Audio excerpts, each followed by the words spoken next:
Hi, Stars fans. Welcome to another episode of the Mighty Melbourne Stars podcast. I'm Heath MacDonald, aka Mighty Melbourne Stars, and I'm joined by. Hey guys, Jacob here from Melbourne Stars News. Happy to be back after a couple podcasts away due to me being on holiday, but we're back here reviewing the Stars v Strikers game that took place at the G just the other night. Quite an interesting game, probably not one to remember for most fans, but what do you think of the game, Heath? Obviously, bowled the Strikers out for quite a low total and then had a slow run chase. Yeah, I thought the bowling was really good. Tom Curran, 4 for 10. He was our best bowler by far, and we were just amazing to bowl the Strikers out for 83. I've never seen us bowl a side out before, so that's pretty good. And then the batting side of things was just uh, poor to watch. I don't think it was our fault. It was they took their time because it was a low total, but we should have chased the total down quicker. But I guess we needed to take our time, as like I said, just it was a low total, and yeah, we just had to get the job done and lock in a final spot, which is what we've done. Yeah, I agree. I think it was just a matter of getting the win. I don't think they were worried about the net run rate and how quickly we got the game done. It was just simple, chase those runs, get the win, lock in the final spot. And we did that pretty easily. So I think we have to be impressed with that. I know people were disappointed with the batting performance because we lost a few unnecessary wickets, took things a bit slow, but you have to credit the bowling performance from them.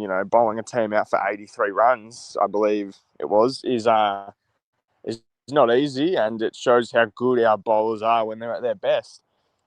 We now have Tom Curran, Peter Siddle, and Harris Ralph, all three of them tied for second for leading wicket taker in the competition. So I think that's a pretty impressive stat, and hopefully they can continue that dominance into finals. Yeah, definitely. So obviously we lock a spot in the finals. So like with the Hurricanes losing to the Heat last night, and if we go ahead and beat the Scorchers, we finish on top and host the final. What would that mean to you, since we have the opportunity to finish first on the ladder? Yeah, it'd be huge because not only does it give the home one, excuse me, the home final, it gives the second chance, which is also very important because at the moment the Scorchers have 2 games left, so we're still unsure on how they're going to finish. We're praying that the Renegades can get the job done.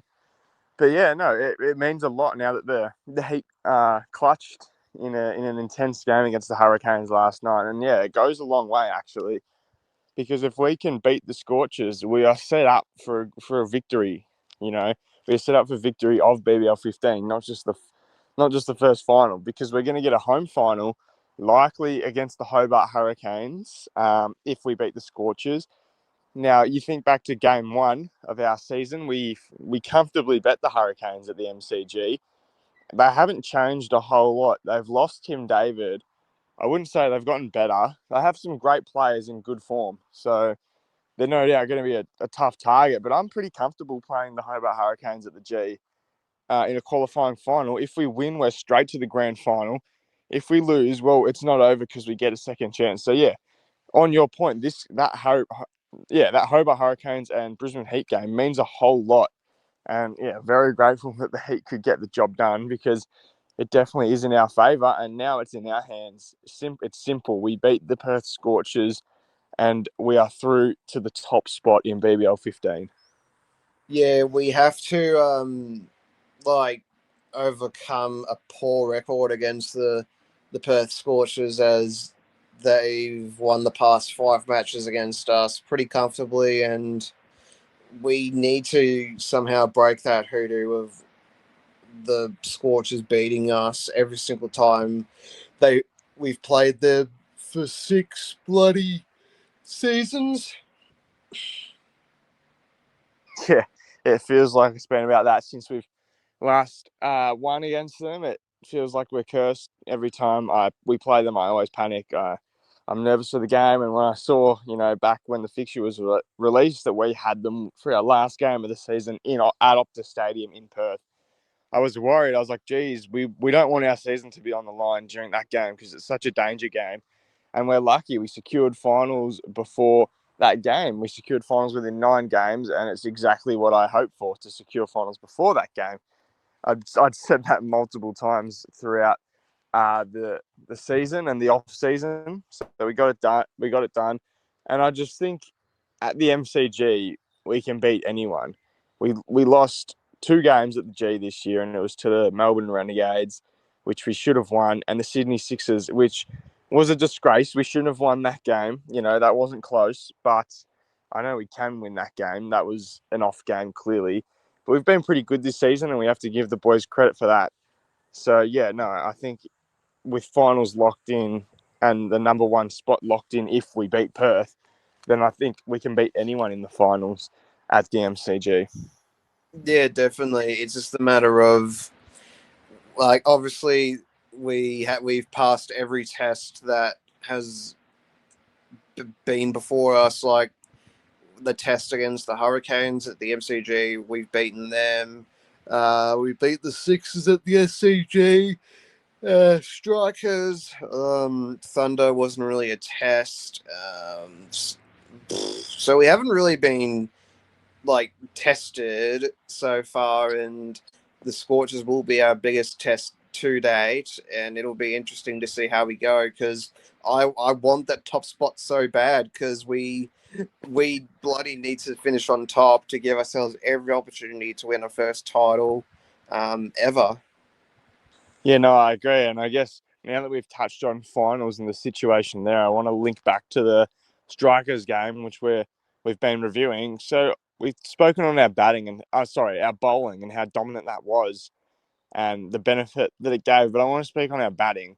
Now I know we were only chasing 83 runs, and it was a bit of a boring run chase, and there was not a lot happening, but we still lost a few wickets. And I think there's a few players that are on the radar to be dropped when Joe Clark comes back. And it's the decision now of who that is. Campbell Callaway started his season very well, and he's a trustworthy young player. We want him as a base for future, but he's been in some poor form recently. I think that's 3 or 4 games in a row with under 10 runs scored. So people have spoke on Rogers or McDonald being dropped. Would you look at him? Yeah, I definitely dropped Rogers. He's been hit and miss. I would take out Rogers because he just took things way too slow against the Strikers. Yeah. He was playing like a bloody test match and not a T20 game. So I'd drop him, but I hear people want Callaway to be dropped as he's not a T20 player, but I really don't know. I would drop Rogers, but if we drop Callaway, then I don't mind at Yeah, all. and there's also McDonald in the mix as well. Yeah, However, I think he's done enough to keep his spot. To be honest, he just needs to be played in the right position. He's come in and made some handy runs for us. But yeah, look, I'd still be open to dropping Rogers if I had to drop one. Just because. Oh, actually, no. See, it's weird. I'm thinking live on the podcast. Don't usually do this.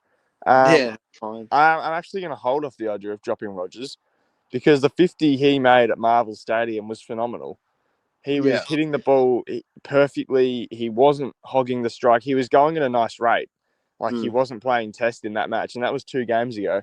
Now, last game he made 35 odd runs, and yes, he was at a slow pace. But maybe that's just because of the circumstances of the game. Maybe that's because he knew he could take his time and he wanted to make a decent amount of runs.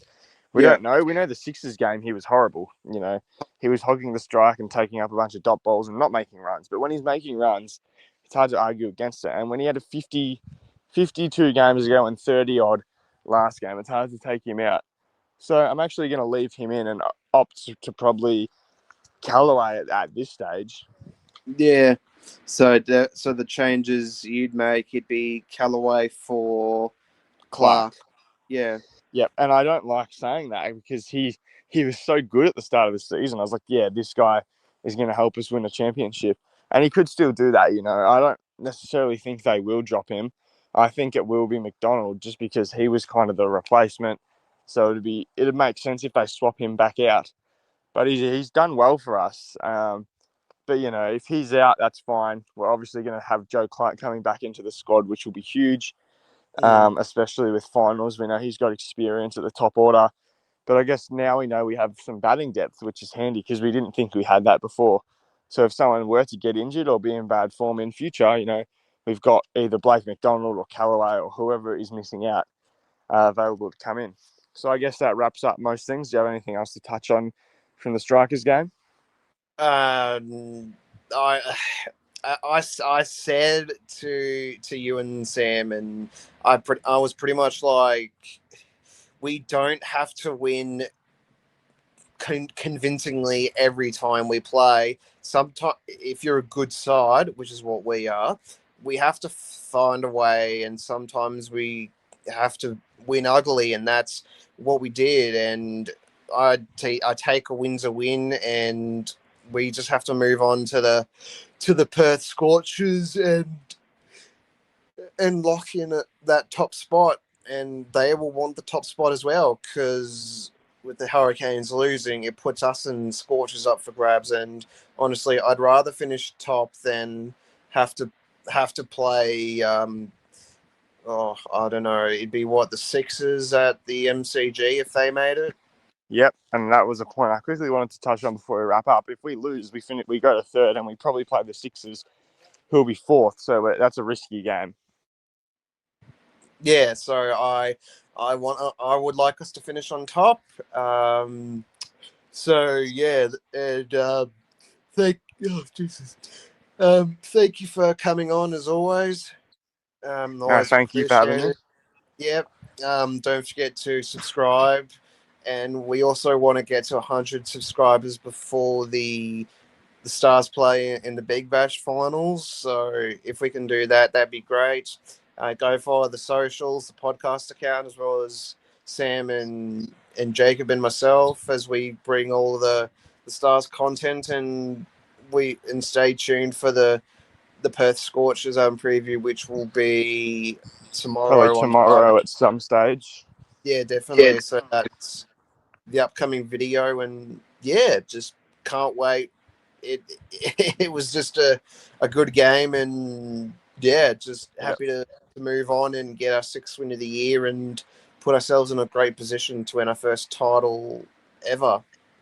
Yeah, we've locked in finals, but this game against the Scorchers means more than anything. We don't want to be in an elimination final against Steve Smith and Mitchell Stark, at the SCG or MCG. We don't want to be in that position at all. We want to have our home final at the MCG with a second chance, and if we win, we're straight into the granny at the MCG, or we lose, we still get the second chance. So this game against the Scorchers means a ton. So thank you all for listening. Continue your support, and go Stars. Yeah, go Stars. What you doing now?